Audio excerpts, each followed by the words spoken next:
वो कहता है तब तब धरि प्रभु और विविध है शरीरा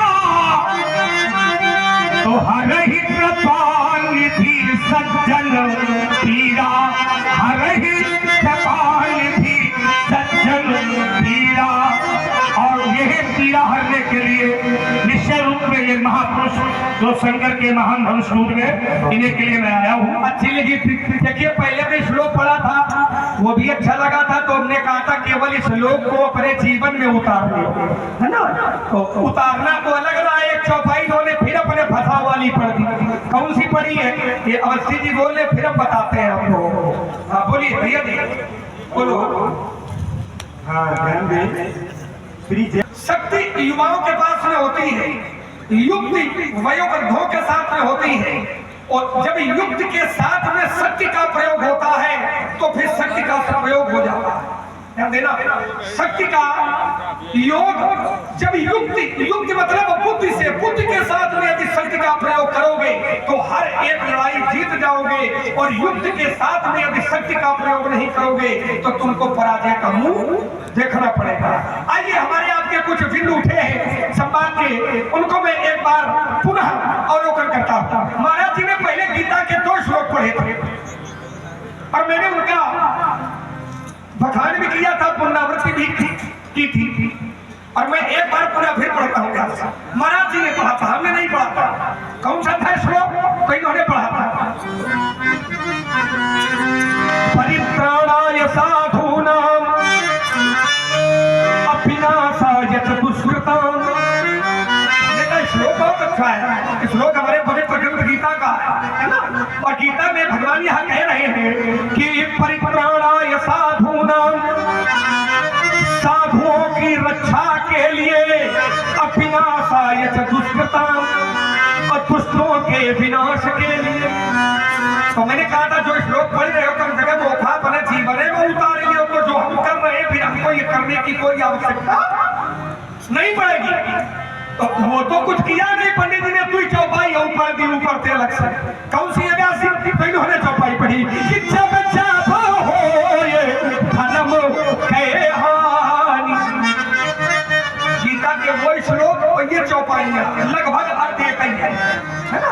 यदा यदा धर्म ग्रामीण भगवती बाहर, और जब जब हो धर्म की एक ही अर्थ है ना। हर चौपाई इन्होंने पढ़ दी कि जब जाबो हो धर्म के हानि, अपान है असुर अधम अभिमानी, तब तब प्रभु धरि मनुष्य शरीर, ओ हरहि कृपा निधि सज्जन। भगवान क्या करते हैं? सज्जनों की पीड़ा का हरण करते हैं। अब थोड़ा ईमानदारी सोचो, इस श्लोक को पढ़ रहे हो, चौपाई पढ़ रहे हो कि हम दीन दुखियों के लिए आते हैं, सज्जनों के लिए आते हैं, साधुओं के लिए आते हैं, और जरा अपना व्यवहार देख लीजिए। इनके आए हो पीड़ा हरण करने के लिए, तो क्या इनकी पीड़ा तुम हरण कर रहे हो क्या? चौपाई पढ़ो पीड़ा हरण वाली, और जो व्यवहार है वो पीड़ा हरण वाला नहीं है, वो पीड़ा धर्म वाला, हरण वाला नहीं है, धर्म वाला है। और यही मेरा तर्क था कि रक्षक भक्षक बन जाएगा, हरण वाला धरण करने लगेगा, धर्म वाला हरण करने लगेगा, तो क्या ये न्यायोचित है? यही तो मेरा बिंदु था। चौपाई अच्छी है, चौपाई का कोई विरोध नहीं, पर यही मैंने कहा था कि जब हर ही कृपा निधि सज्जन पीड़ा, तो आपके व्यवहार से हो क्या रहा है? जिस समय महाराज जी ने राजा जनक से कहा कि बेगी दिखाओ मूल नत आजू, और उलट ही जहाँ लगी तोड़ने वाले को जल्दी दिखाओ, वो नहीं दिखाएगा जहां तक तुम्हारा राज्य है, तुम्हारे राज्य की मैं धरती पलट दूंगा।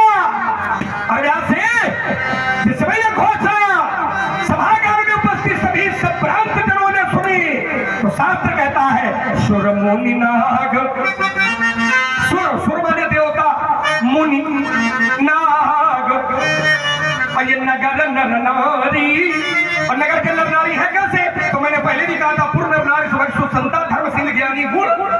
ये संत धर्मशील है, ज्ञानी है, गुणवान है, साधु है, महात्मा, ऐसा के सब तुम दुखी है और चौपाई बना रहे हो कि इनके दुख का विनाश करने के लिए हम आते हैं और सब तुम्हारे कारण दुखी है।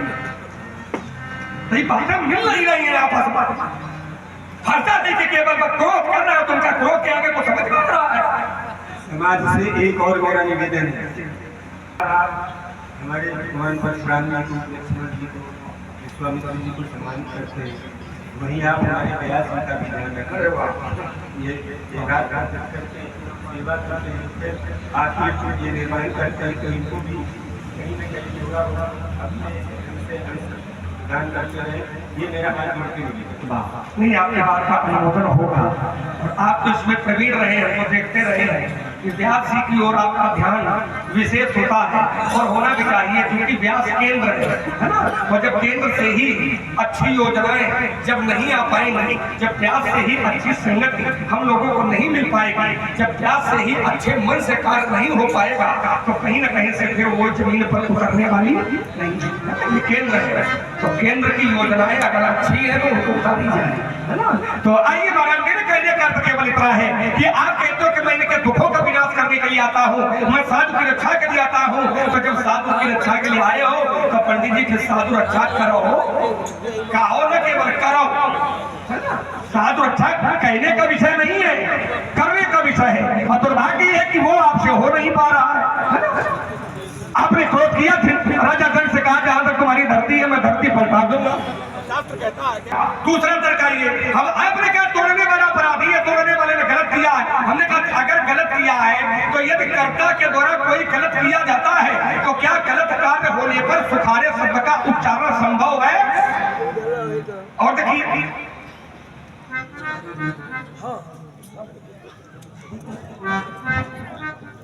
तो आपने का जो व्यवहार है वह ठीक नहीं है, इस व्यवहार में आपको परिवर्तन करने की आवश्यकता है। आपने कहा कि मैं अपनी माता को मार सकता हूं, क्या लक्ष्मण भी मार सकता है?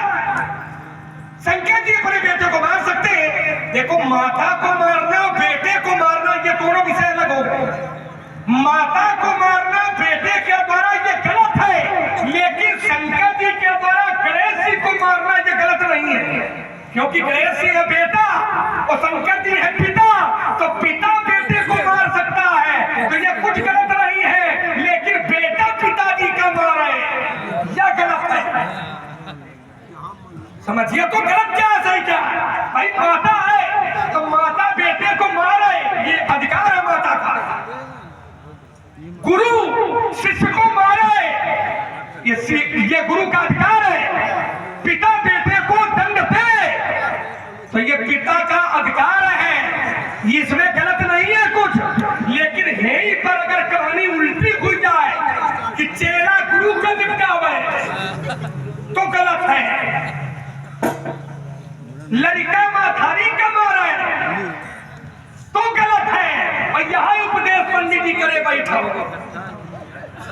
यही उपदेश आपने दिया था कि लड़का छोटा हो तो माँ को मारे तो कोई दोष नहीं होता है, लेकिन वहां लड़का बड़ा हो जाए तो में क्या छुपा, में क्या छुपा? बालक छोटा होगा माता को मारता है, और वही बालक लक्ष्मण किस्सा हो जाए और फिर अपनी माँ का मारे तो क्या होगा? इसके आगे कौन सा शब्द लगेगा? अच्छा होगा कि बुरा होगा? तो माता को मारना कभी अच्छा नहीं हो सकता है, क्योंकि माता पिता क्या होते हैं तो शास्त्र कहता है। उदाहरण ये नहीं बनेगा, आप कहते हैं मेरा जो सामर्थ्यवान होता है उस पर उंगली नहीं उठती। अरे महाराज, सामर्थ्यवान भी यदि धरती पर आएगा तो सामर्थ्यवान व्यक्ति को भी माता को मारने की कोई जरूरत नहीं पड़ेगी। शास्त्र कहेगा उसके लिए कि प्रातः काल उठी के रघुनाथ, मारने वाला नहीं है। मैं प्रातः काल उठी के रघुनाथ, अम्मा तू पिता गुरु, ये व्यवहार बनेगा। चाहे जितना सामर्थ्यवान हो, सामर्थ्यवान भी अगर धरती पर आएगा तो धरती के बनाए हुए नियमों का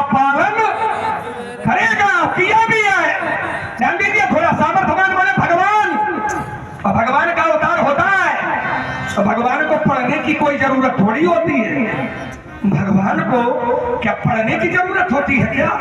लेकिन जब धरती पर आएंगे तो गुरु गृह पढ़न, गुरु गृह पढ़न गए रघुराई, ओ अल्प काल भी सब सभी तो आचार्य जन्म के लिए कहेंगे कि जिनकी सहजग श्वास श्रुति चारी, जिनकी सहज में श्वासें चारों वेद है, जिनकी सहजग श्वास श्रुति चारी, जो प्रभु पढ़या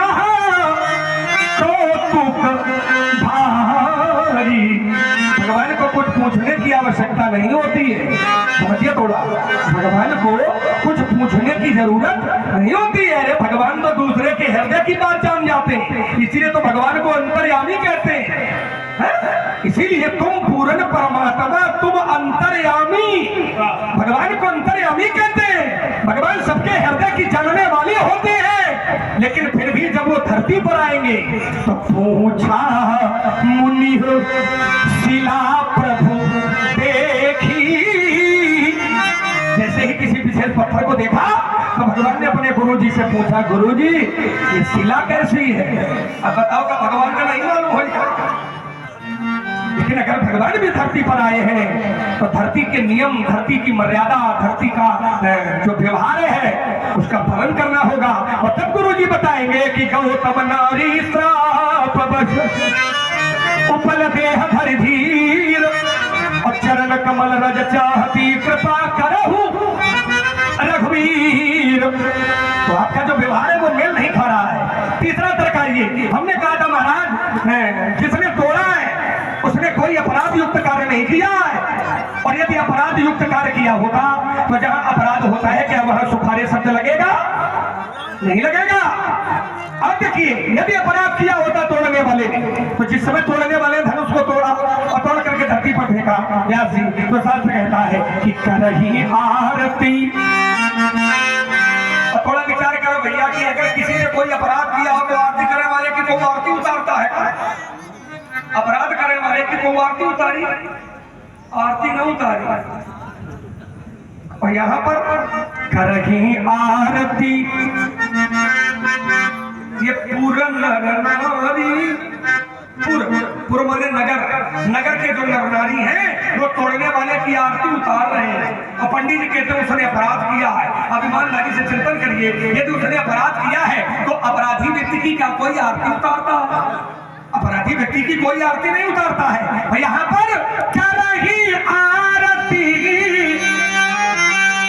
ये पूर्ण नर नारी छावरी, तोड़ने वाले के लिए उछावर उतार के दे रहे हैं, तो तोड़ने वाले के लिए उछावर दे रहे हैं, अपराध के कारण नहीं रहेगा। इसलिए विचार करने की आवश्यकता है।